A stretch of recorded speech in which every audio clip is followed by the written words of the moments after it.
அஸ்ஸலாமு அலைக்கும் வரஹ்மத்துல்லாஹி வபரகாத்துஹு. பிள்ளைகள் நம்ம இன்றைக்கு பார்க்க போகிற வினா பத்திரம் வந்து இந்த வருடம் அதாவது சென்ற வாரம் நடைபெற்ற வடக்கு மாகாண தரம் 11 மாணவர்களுக்கான இரண்டாம் தவணை பரீட்சையிற சில வினாக்கள் நம்ம இன்றைக்கி பார்க்க போகிறோம். அதில் முதலாவது வினா பிள்ளைகள் வந்திருக்கிறது, வேலையொன்றை செய்து முடிப்பதற்கு 8 மனிதர்களுக்கு 3 நாட்கள் தேவைப்பட்டது.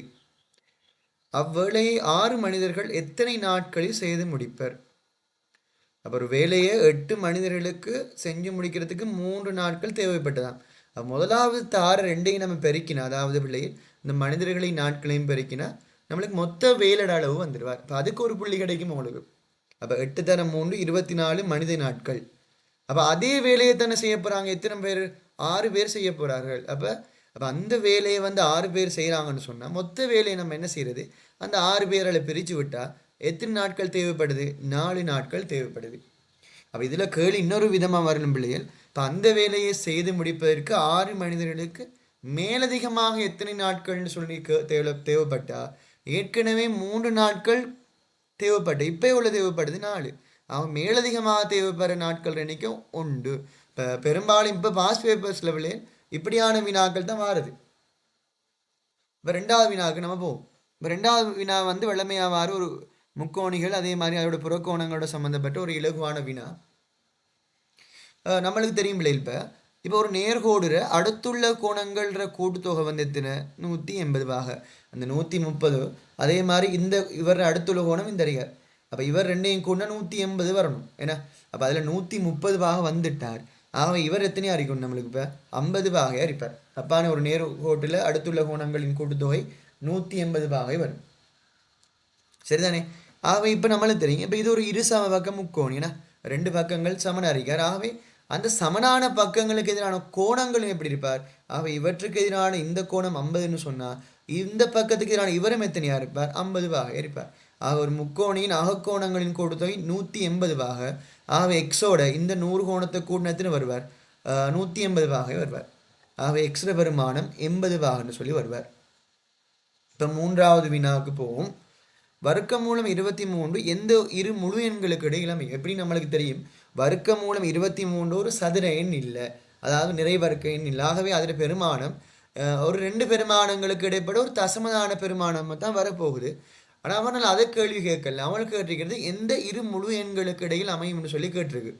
சரிதானே பிள்ளை? அப்போ நம்மளுக்கு தெரியும், வர்க்கமூலம் 23க்கு முன்னால் உள்ள தெரிஞ்ச பெருமானம் நம்மளுக்கு வர்க்கமூல பெருமானம் 25, பின்னால் எத்தனை 16.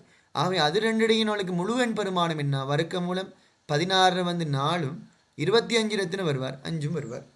சரிதானே? அப்போ 4க்கும் 5க்கும் இடையில அமைந்திருக்கும்.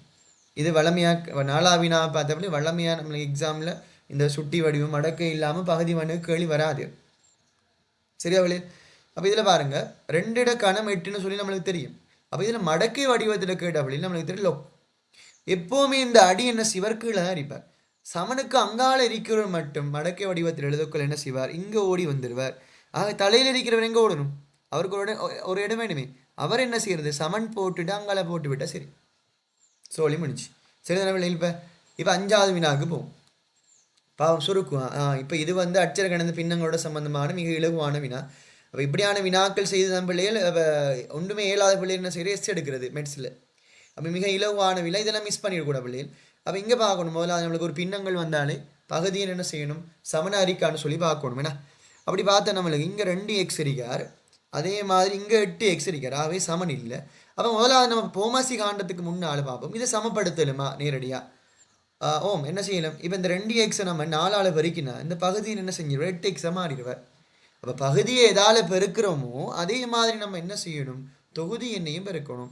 ஆக இவர் 4ஆல் பெருக்கப்பட்டிருக்கார், மேலே என்ன செய்யணும்? நீ 4ஆல் பெருக்கணும். சரிதானே பிள்ளை? அப்போ பெருக்கினா மேலே ஒரு 4 4 கீழே 8x வந்துடுவார். ஆகவே பகுதி எண் சமன். பகுதி எண் சமனாக இருந்து என்ன செய்யறது? நேரடியாக நீ அந்த பகுதி என்ன போட்டுட்டாய், போட்டால் 8x போட்டுட்டாய். ஆக இப்போ கழித்தல் வந்துருக்கி. ஆக மேலே இருக்கிறதுக்கு தொகுதி என கழிச்சு விட்டால் சரிப்பேன். ஆகவே 4லிருந்து 3 போன எத்தனை வருவார்? 1 வருவார். இது மிக இலகுவான வினாக்கள் பிள்ளையே. இப்போ நம்ம இதில் 6ஆவது வினாவுக்கு போவோம். சரி அப்படி 6ஆவது வினாவுக்கு போனால், தரப்பட்ட ஆரைச்சிறையின் சுற்றளவு 64 சென்டிமீட்டராகவும் வில் ஏபியின் நீளம் 22 சென்டிமீட்டராகவும் இருப்பேன் ஆரை காண்க. பிள்ளை அப்போ ஆரைச்சிறையின் சுற்றளவுன பேசிக் விஷயம் என்னன்னு சொன்னா அந்த வரைக்கும் தானே அந்த வில்லின் நீளம் சக இந்த இதில் வளைஞ்சது ஒன்று தான் வில்லுன்னு சொல்லுவாங்க அந்த வில் ஏபீர நீளம் இந்த தானே வில்லின் நீளம் சக 2 ஆரைகள் தானே உண்மையாக ஆரைச்சிறைன்னு சொன்ன என்ன பிள்ளைகள் 2 ஆரைகளாலும் ஒரு வில்லினாலும் அடைக்கப்பட்ட பகுதி தான் ஆரைச்சிறைன்னு சொல்லுவாங்க அப்போ அதில் சுற்றளவுக்கான என்ன செய்யணும் அந்த வில்லின் நீளத்தையும் பிள்ளைகள் அந்த 2 ஆரைகளையும் என்ன செய்யணும் கூட்டணும் அதை நான் எழுதியிருக்கேன் ஆரைச்சிறை